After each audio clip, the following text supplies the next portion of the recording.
ಶ್ರೀಗುರು ಚರಿತ್ರೆ 41ನೆಯ ಅಧ್ಯಾಯ. ಶ್ರೀ ಗಣೇಶಾಯ ನಮಃ. ಶ್ರೀ ಸರಸ್ವತ್ಯೈ ನಮಃ.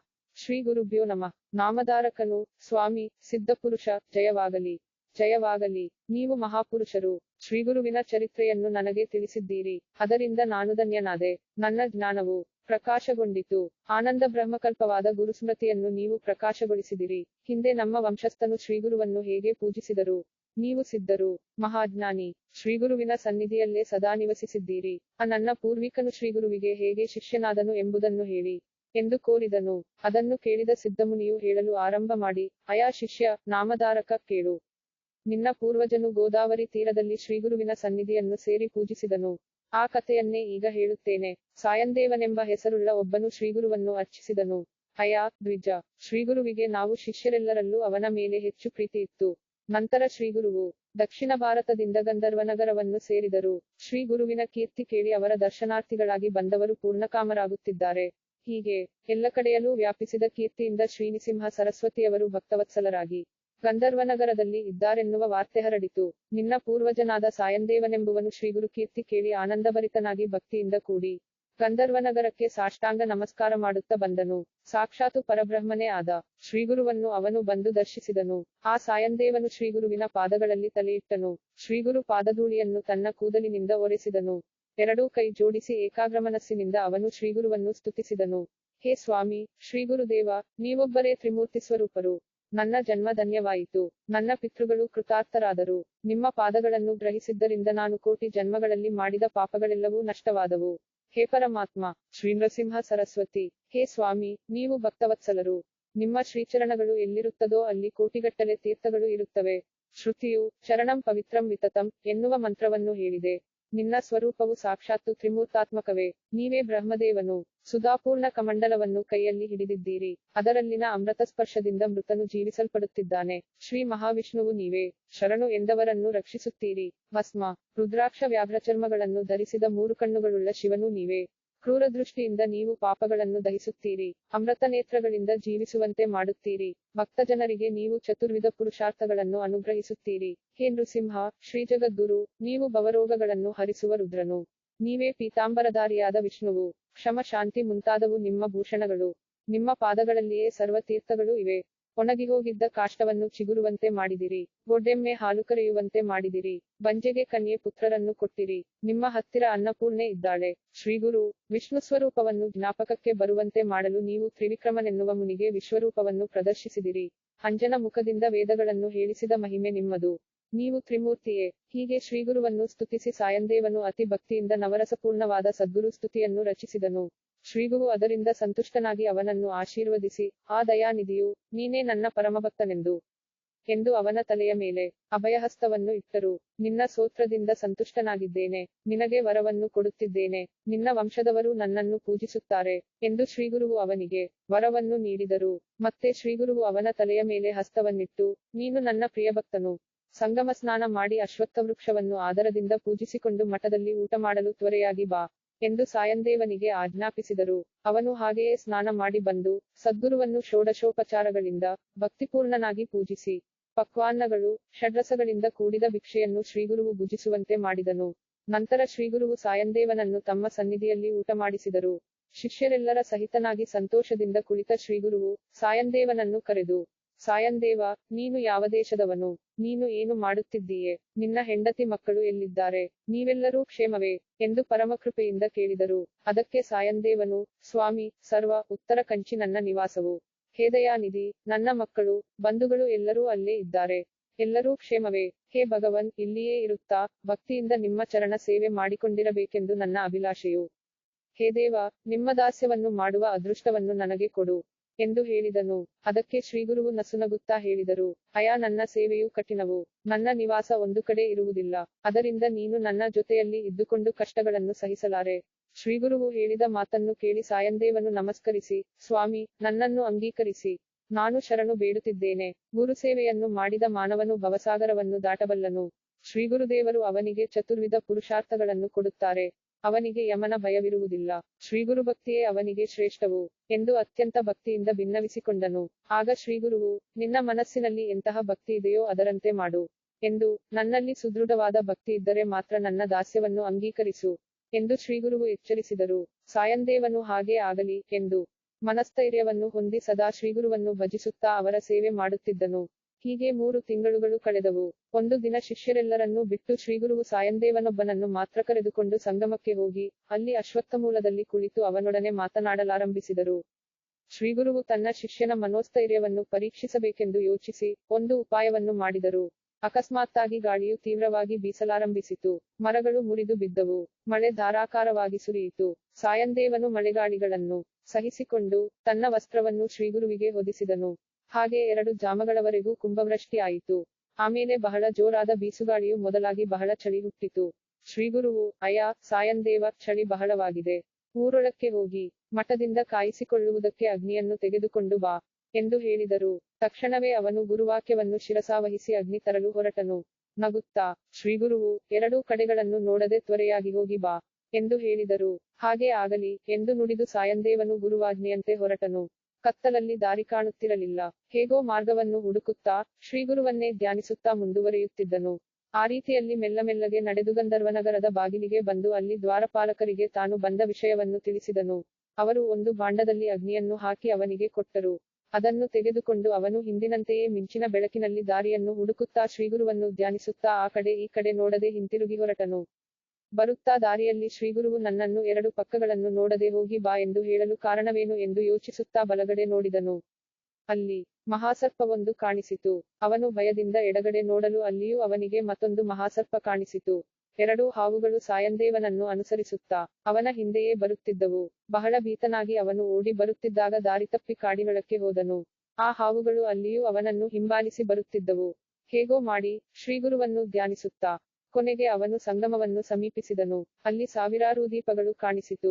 ಬ್ರಾಹ್ಮಣರು ಉಚ್ಚಸ್ವರದಲ್ಲಿ ವೇದ್ಘೋಷಗಳನ್ನು ಮಾಡುತ್ತಿದ್ದುದು ಕೇಳಿಸಿತು. ಹತ್ತಿರಕ್ಕೆ ಹೋದಾಗ ಅಲ್ಲಿ ಶ್ರೀಗುರುವು ಒಬ್ಬರೇ ಇರುವುದನ್ನು ನೋಡಿದನು. ಅಗ್ನಿಯನ್ನು ಪ್ರಜ್ವಲಿಸಿ ಸಾಯಂದೇವನು ಶ್ರೀಗುರುವನ್ನು ಸಮೀಪಿಸಲು ಅಲ್ಲಿ ಅವನಿಗೆ ತನ್ನನ್ನು ಹಿಂಬಾಲಿಸಿದ 2 ಸರ್ಪಗಳು ಬಂದು ಶ್ರೀಗುರುವಿಗೆ ನಮಸ್ಕರಿಸಿ ಬಂದ ದಾರಿಯಲ್ಲಿ ಹಿಂತಿರುಗಿ ಹೊರಟು ಹೋದದ್ದನ್ನು ನೋಡಿದನು. ಭಯಪಟ್ಟ ಅವನನ್ನು ಕಂಡ ಶ್ರೀಗುರುವು, ನಿನಗೇಕೆ ಭಯವಯ್ಯ? ನಿನ್ನನ್ನು ರಕ್ಷಿಸಲು ನಾನೇ ಆ ಸರ್ಪಗಳನ್ನು ಕಳುಹಿಸಿದೆ. ನಮ್ಮನ್ನು ಸೇವಿಸುವುದು ಎಷ್ಟು ಕಷ್ಟ ಎಂದು ತಿಳಿಯಿತಲ್ಲವೇ? ಮುಂಚೆಯೇ ಚೆನ್ನಾಗಿ ಯೋಚಿಸಿ ನಮ್ಮ ಸೇವೆಯನ್ನು ಸ್ವೀಕರಿಸಬೇಕು. ಕಠಿಣವಾದ ಗುರುಸೇವೆಯನ್ನು ದೃಢವಾದ ಧೈರ್ಯದಿಂದ ಮಾಡುವ ಬುದ್ಧಿವಂತನಿಗೆ ಕಾಲನಿಂದಲಾಗಲಿ ಕಲಿಯಿಂದಲಾಗಲಿ ಭಯವೇತಕೆ ಎಂದರು. ಸಾಯಂದೇವನು ಮತ್ತೆ ಶ್ರೀಗುರು ಪಾದಗಳನ್ನು ಹಿಡಿದು, ಸ್ವಾಮಿ ಗುರುಭಕ್ತಿಯನ್ನು ಉಪದೇಶಿಸಿ, ಅದರಿಂದ ನನ್ನ ಮನಸ್ಸು ಸ್ಥಿರಗೊಂಡು ನಿಮ್ಮ ಸೇವೆ ಮಾಡುತ್ತೇನೆ ಎಂದು ಕೇಳಿಕೊಂಡನು. ಶ್ರೀಗುರುವು ಹೇಳಿದರು, ಅಯಾ ಬ್ರಾಹ್ಮಣ, ನಿನಗೆ ಒಂದು ರಮ್ಯವಾದ ಕಥೆಯನ್ನು ಹೇಳುತ್ತೇನೆ, ಕೇಳು. ಹಿಂದೆ ಕೈಲಾಸ ಶಿಖರದಲ್ಲಿ ವ್ಯೋಮಕೇಶನು ರಹಸ್ಯವಾಗಿದ್ದನು. ಅವನು ಅರ್ಧನಾರೀಶ್ವರನು. ಆಗ ಗಿರಿಜೆ, ಸ್ವಾಮಿ, ಗುರುಭಕ್ತಿಯ ವಿಧಾನವನ್ನು ನನಗೆ ವಿಸ್ತಾರವಾಗಿ ಅನುಗ್ರಹಿಸು ಎಂದು ಕೇಳಲು, ಶಂಕರನು ಅವಳಿಗೆ ಹೇಳಿದನು, ಪ್ರಿಯಳೇ, ಗುರುಭಕ್ತಿ ಸರ್ವಸಿದ್ಧಿಗಳನ್ನು ಕೈಗೂಡಿಸುತ್ತದೆ. ಶ್ರೀಗುರುವನ್ನು ಶಿವಸ್ವರೂಪನಾಗಿ ಭಾವಿಸಬೇಕು. ಗುರುಭಕ್ತಿ ಸುಲಭವಾದುದು, ತಕ್ಷಣವೇ ಫಲ ಕೊಡುವಂತಹುದು. ತಪಾನುಷ್ಠಾನಗಳಿಂದ ಸಿದ್ಧಿಯಾಗುವುದು ತಡವಾಗುತ್ತದೆ. ವ್ರತ, ದಾನ, ಯಜ್ಞಾದಿಗಳು ದುಷ್ಕರವು. ಅವುಗಳ ಸಿದ್ಧಿಯು ಲೋಕದಲ್ಲಿ ದುರ್ಲಭವು. ಅವಕ್ಕೆ ಪ್ರತಿಕ್ಷಣವೂ ವಿಘ್ನಗಳೇ. ಆದರೆ ಸದ್ಗುರು ಭಕ್ತಿಯಿಂದ ಫಲವು ತ್ವರೆಯಾಗಿ ಕೈಗೂಡುತ್ತದೆ. ಯಜ್ಞಾದಿಗಳ ಫಲವೂ ಗುರುಭಕ್ತಿಯಲ್ಲೇ ಸೇರಿವೆ. ಭಕ್ತಿಯಿಂದ ಗುರುಕುಲವಾಸ ಮಾಡುತ್ತಾ ಗುರುವನ್ನು ಸೇವಿಸಬೇಕು. ಗಿರಿಜೆ, ಇದಕ್ಕೆ ಒಂದು ವಿಚಿತ್ರವಾದ ನಿದರ್ಶನವನ್ನು ನಿನಗೆ ಹೇಳುತ್ತೇನೆ. ಬ್ರಹ್ಮವಂಶದಲ್ಲಿ ಉದ್ಭವಿಸಿದ ತೃಷ್ಣ ಎನ್ನುವವನು ಲೋಕದಲ್ಲಿ ಪ್ರಸಿದ್ಧನು. ಅವನು ಸರ್ವಕರ್ಮಗಳಲ್ಲಿಯೂ ಕುಶಲನು. ಅವನಿಗೆ ಉಪನಯನದ ವಯಸ್ಸು ಬಂತು. ಅವನ ತಂದೆ ಸಂಸ್ಕಾರಗಳನ್ನೆಲ್ಲ ಮುಗಿಸಿ ಉಪನಯನ ಮಾಡಿ ಅವನನ್ನು ಗುರುಕುಲಕ್ಕೆ ಕಳುಹಿಸಿದನು. ಪೂರ್ವಾಶ್ರಮದಲ್ಲಿ ಇದ್ದುಕೊಂಡು ಅವನು ಗುರುವನ್ನು ಭಕ್ತಿಯಿಂದ ಸೇವಿಸುತ್ತಿದ್ದನು. ಒಂದು ದಿನ ಆ ಆಶ್ರಮದಲ್ಲಿ ಕುಂಭವೃಷ್ಟಿಯಾಯಿತು. ಜೀರ್ಣವಾಗಿದ್ದ ಪರ್ಣಶಾಲೆಯೆಲ್ಲವೂ ನೀರಿನಿಂದ ತುಂಬಿಹೋಯಿತು. ಆಗ ಸದ್ಗುರುವು ಶಿಷ್ಯನನ್ನು ಕರೆದು ಅದನ್ನು ತೋರಿಸುತ್ತಾ, ಈ ಮನೆಯನ್ನು ದೃಢವಾಗಿ ನಿರ್ಮಿಸು.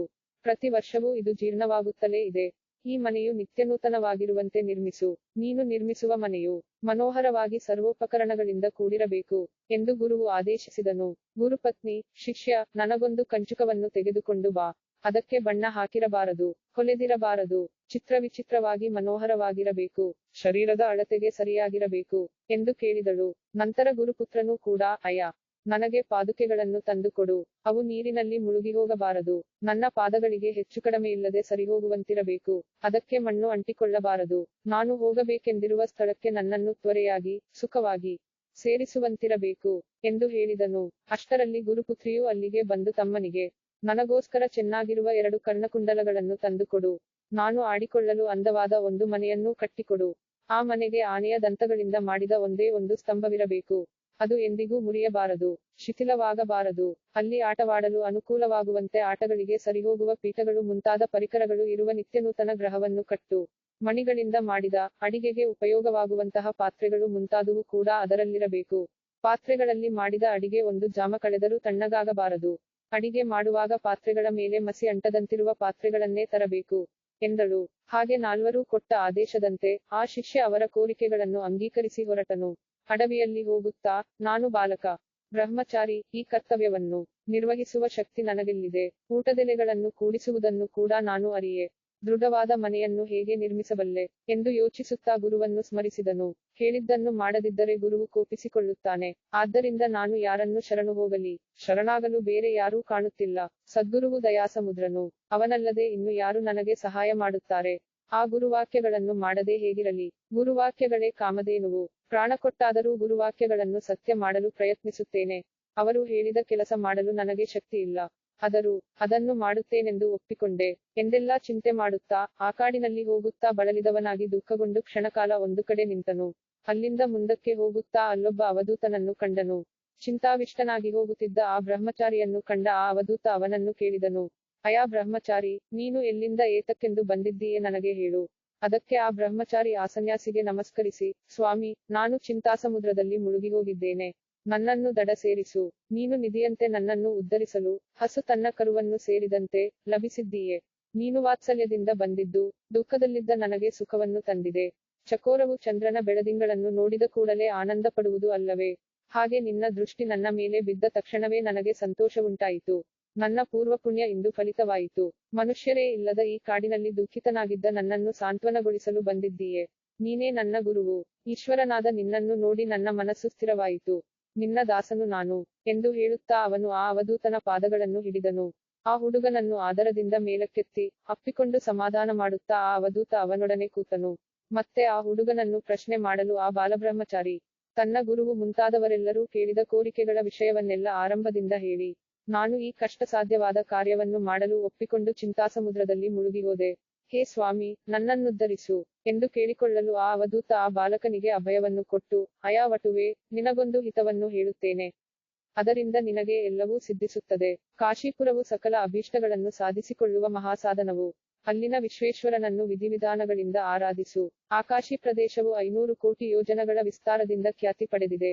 ಅಲ್ಲಿ ಬ್ರಹ್ಮಾದಿಗಳೇ ವರವನ್ನು ಪಡೆದಿದ್ದು ಒಂದು ವಿಶೇಷವು. ಬ್ರಹ್ಮ ಇಲ್ಲಿ ಜಗತ್ತನ್ನು ಸೃಷ್ಟಿಸಲು ಉತ್ತಮ ವರಗಳನ್ನು ಪಡೆದನು. ವಿಷ್ಣುವು ಕೂಡ ಇಲ್ಲಿ ಆರಾಧನೆ ಮಾಡಿ ಜಗತ್ಪರಿಪಾಲನೆಗೆ ವರಗಳನ್ನು ಪಡೆದನು. ಕಾಶೀಪುರವು ಮಹತ್ವವು ಬರಿಯ ದರ್ಶನದಿಂದಲೇ ಸಿದ್ಧಿಯನ್ನು ನೀಡುವುದು.